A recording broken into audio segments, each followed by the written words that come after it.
great to be back out here, and I thought the kids today had really good energy, and they've been good, in the off season, and this is the start of our second phase you have in preparing for the season. First being the winter conditioning, and it was good to get guys out here, and we get the 2 practices in before spring break, and we'll come back and then really get into the thick of it. But it was a good start to it. What do you think about David Edwards and moving him over to left tackle? Well, I mean, right now, I think when you look at your offense line, you got to get your 5 best players out there, and really liked a lot of things David did last year, and so I think it's a combination of David and then making sure you got kind of the depth balance so that you're getting enough work for Patrick Castle and David Moorman and Cole and where they feel comfortable. And certainly he was on the right side, felt comfortable. Spring's a really good time to try something a little bit different for him, and then we'll see where it all ends up. I think that's the thought behind it. Okay, you had a chance to talk to this hired as your inside linebackers coach. What stood out about him and why you thought he could make a move from offensive line to inside linebacker? What stands out to me about Bo is he's a heck of a football coach, and I was fortunate. I worked with him for a long time, and I know the way that he teaches, and he knows this place, appreciates this place, and the players that we get to coach, and so there's no question in my mind about him as far as a fit here as a coach, and certainly flipping to the defense side of the ball, that's a world he's really familiar with. So I'm excited that he's here. I think it's really good for our staff, for our players. I was thinking about our inside linebackers and who you're going to put in that room for them. And the more I thought about it, the more excited I got for Sitch and for Chris and Leon and Ryan. Is there any thought of experienced guys, just simply because Jim's in his first year as a defensive coordinator, was any thought at all of bringing in a guy that has experienced it inside linebackers at all? Yeah, I think you think of every possible scenario, and yet I think you always should go with who's the best fit for us, and talk to a number of different people, and it felt really good. Obviously, I should have done it. Feel really good and fortunate that Bo's here, and like I said, I'm excited for our inside backers. I think it's a good fit. Paul, you naming Alex the starting quarterback already. You did the same thing with Joel a couple years ago. How did that benefit Joel back then, and why do you think it'll benefit Alex to know that he's the guy moving forward? I think each guy is different. Each reason's different. I thought that, and I didn't live it with Joel before, but there was a lot of uncertainty in his world.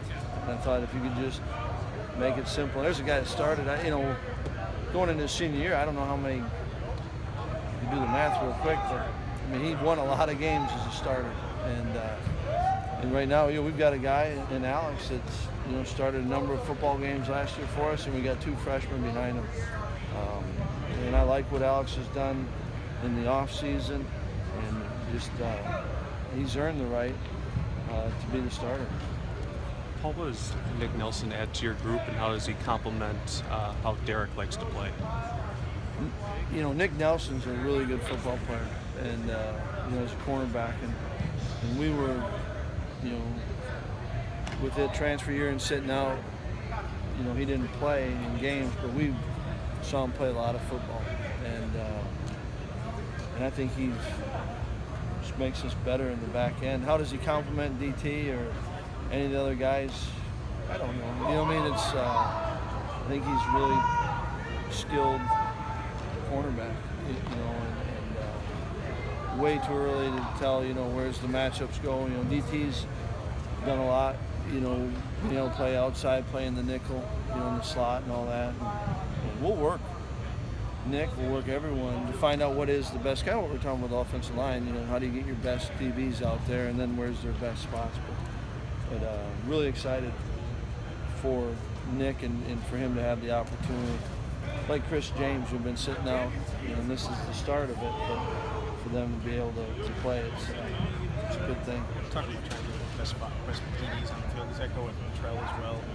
back to safety. Yeah, and kind of we were talking about with David Edwards, what a great time in the spring to let him kind of sink his teeth in, and the goal is to see who are the best players. And another advantage of spring ball is you get a lot of reps, so you can really find out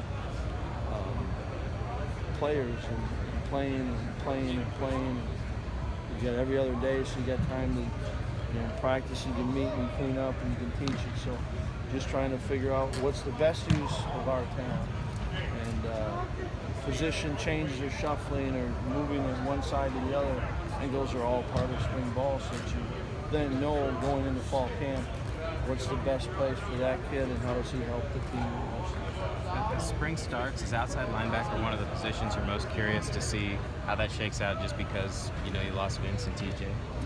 Yeah, I mean, as far as lost a lot of production, because of Vince's injury and then kind of the way it was working, TJ was getting worn down. Duels was able to play a lot, but certainly that's a spot that we were excited about what Zach Vaughn was doing, particularly on special teams last year, and then he got hurt. So we got an idea, but he needs to play a lot of football. It's his second spring. I think it's every position you kind of get excited about. And certainly there's a little bit more. What's Andrew Van Ginkel? He's a guy that had his first practice here today, and how does he adjust into it? So I think you kind of, even like the O-line that you've got some established guys, you're still excited and curious to see how that plays out. Probably D-line's the one that you'd feel most confident say, who's your starters? You've got that. To your previous point about spring practice, I'm just curious. I know it's tradition to have spring football, but is there a difference between having 15 practices now versus having 15 practices at the beginning of 15 extra practices at the beginning of fall? I mean, there's certainly a difference in probably when it is. I think the advantage of spring ball is you do get a chance to spread it out more. Like I said, you've got our schedule to practice, then you've got a meeting, practice, a meeting day. And so to teach, you go at a little slower pace. Where I think if you were in spring or in fall, we would have a little bit more of probably be practicing every day, and there's a little bit more pace to it. So I think the advantage of spring ball, if it's answering the question, is that the pace is different and a little bit more conducive to teaching. Well, you said that Alex knows he's the guy and he feels like he's the guy. Do you feel like he has a different level of confidence now than after everything he went through last year? I don't think anything that I said, I think had an impact on it. He went through the whole winter thinking he's the guy. And that's what I like about Alex. And he went through the whole fall last year thinking he was the guy, and Bart did too. And that's, you appreciate that. But I don't think that. I think he's confident in a lot of things, and he also is realistic to see a lot of areas where he can get better. When it comes to Jack and Chris at inside linebacker, how much work are they going to be getting in terms of Well, today we're able to do quite a bit of work with them. There's no contact. They won't get a lot of contact this spring. They can still get a number of periods or opportunities in the spring to get some work. So we'll whenever we can get that, we'll squeeze it in. And it was good just even today, just seeing them out there and running around the group. They give so much. Obviously, we think they're good football players, but they give a lot of energy and juice, not just to our defense, I think to our team. So it's good. It was good having them out there. All right, thanks. Thanks, Paul.